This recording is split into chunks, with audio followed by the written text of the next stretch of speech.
5 फरवरी 2024 को पीएम ने पार्लियामेंट में स्टेटमेंट दी कि 2024 के इलेक्शंस में वही जीतने वाले हैं। अब हमारी सरकार का तीसरा कार्यकाल भी बहुत दूर नहीं है। अब एग्जाम होने से पहले एग्जाम में टॉप करने का कॉन्फिडेंस सिर्फ दो ही वजह से आ सकता है। या तो आपने अपने सिलेबस को बहुत अच्छे से पढ़ा है और आपको अपने पर पूरा भरोसा है, या फिर इस एग्जाम में आपकी कोई हेल्प करने वाला है। क्या बीजेपी इंडिया की डेमोक्रेसी को खत्म करके डिक्टेटरशिप लाना चाह रही है? ये एलिगेशंस लगाए हैं अपोजिशन पार्टी ने। आखिरी चुनाव है, मोदी अगर फिर से आए तो नई चुनाव होंगे, नहीं करने देगा और डिक्टेटरशिप आएगी। और भी कई सारे एलिगेशंस बीजेपी पर लगाए गए हैं, जिनके बारे में आज की इस वीडियो में हम बात करेंगे। अजीत पवार महाराष्ट्र के एनसीपी, जो कि वहां की एक पॉलिटिकल पार्टी है, उनके टॉप लीडर्स में से एक थे। अब उनके ऊपर ईडी महाराष्ट्र बैंक फ्रॉड और इरिगेशन में हुए 70,000 करोड़ के स्कैम के लिए इन्वेस्टिगेशन कर रही थी। लेकिन जब 2023 में अजीत पवार ने बीजेपी के साथ हाथ मिलाया तो पिछले ही महीने यानी जनवरी में ईडी ने उनको बरी कर दिया।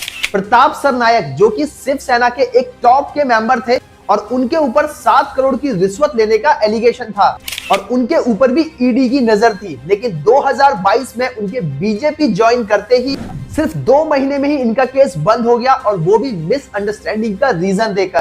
शुवेंदु अधिकारी, जिन पर 2016 में रिश्वत लेने का एलिगेशन लगाया गया था, 2020 में बीजेपी के ज्वाइन करते ही 2021 में वेस्ट बंगाल के नंदीग्राम की सीट जीत जाते हैं। अब यही चीज देखकर ममता बनर्जी कहती है कि बीजेपी की वॉशिंग मशीन एक ऐसी वॉशिंग मशीन है जिसपे करप्ट मिनिस्टर अंदर जाते हैं और बिल्कुल साफ होके बाहर निकलते हैं। अब भाई, इस पर जो बीजेपी के स्पोक्स पर्सन है शहजाद पूनेवाला, वो ये स्टेटमेंट देते हैं कि ऐसा बिल्कुल नहीं है। जो भी मिनिस्टर्स उनकी पार्टी को ज्वाइन करते हैं, अगर उनके ऊपर कोई केस चल भी रहा होता है तो ये उसके केस को बंद नहीं कराते। इनफैक्ट जो उनकी पार्टी के रेगुलर लीडर्स हैं, उन पर भी कोई केस चल रहा है और वो साबित हो जाता है तो उनको सजा जरूर मिलेगी। अब भाई, 3 इडियट्स मूवी तो आप सभी ने देखी होगी। उसमें एक डायलॉग बहुत ज्यादा फेमस है कि अगर आपको एग्जाम में टॉप करना है तो या तो खुद बहुत ज्यादा पढ़ लो या फिर दूसरे स्टूडेंट्स को पढ़ाई से डिस्ट्रैक्ट कर दो।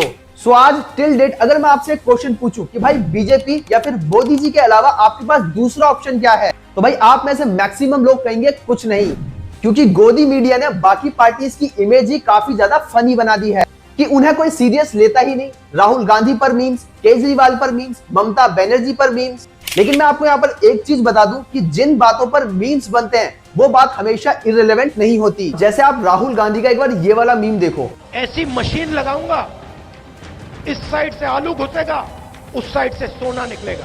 अब इस स्पीच को अगर आप ध्यान से देखोगे तो इसमें वो कहना चाह रहे हैं कि यहाँ पर आलू का मतलब है किसान की फसल और सोने का मतलब है किसान का प्रॉफिट जो उन्हें मिलना चाहिए। अब भाई, आप यहाँ पर ये चीज भी जान लो कि ये जो ट्रिक्स है ना, ये हर पॉलिटिकल पार्टी करती है जब वो अपने पीक पर होती है।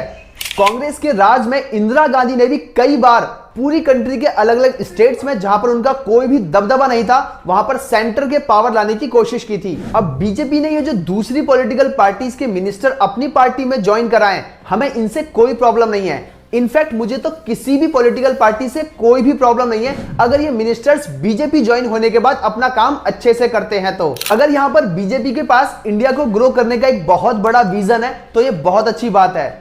लेकिन अगर एज एन इंडियन सिटीजन में सोचूं तो क्या हमारे देश में डेमोक्रेसी बचेगी अगर सारी की सारी पावर एक ही पॉलिटिकल पार्टी के पास रहेगी तो वो बाकी पार्टीज को दबा देगी?